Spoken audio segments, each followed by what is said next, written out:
Magkano ba ang DIY gastos natin sa pamasahe kapag pumunta tayo dito sa Baguio? If you are trying to plan your Baguio DIY trip, I suggest ko sa inyo guys, take the Calamba to Baguio City. At yan ang pag-uusapan natin. Kaya guys, tara maglaog!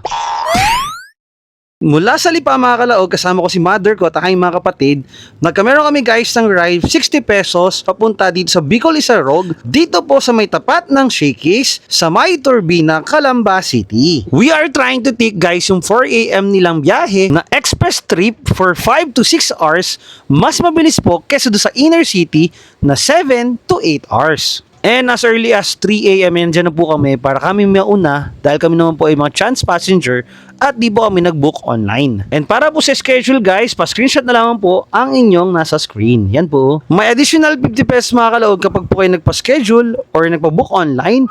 At guys, nag-uubusan po ng upuan kapag holiday guys or lalo na kapag Friday o Saturday, since yun yung time talaga na pwede kang mag-travel. Kapag chance passenger mga kaloob, mas maganda pumunta tayo ng mas maaga according to your schedule para kahit pa paano ma-accommodate po nila kayo. Exactly 4 AM mga kalaog, kami po ay bumiyahin na, dumaan po sa mga express lanes. And around 6:30 mga kalaog, kami po ay nandito na sa Mabalacat City, Pampanga, sa may Dao Terminal para po sa ating morning stop o first stop para tayo guys ay makapag-almusal. Around 8:30 mga kalaog, kami naman po ay tumigil dito sa may Season sa Pangasinan para po sa ating second stop bago tayo umakyat ng mismong Baguio. And around 10:45 mga kalaog, exactly 11, kami po ay nakarating dito sa Baguio City after po guys ng low visibility o napaka-fog na daan. You know, ang lumig guys na kung saan ang inyong final stop mga kalaog ay dito sa Victory Liner Terminal, malapit lamang po sa may SM Baguio. All in all mga kalaog, 952 pesos po ang nagastos ninyo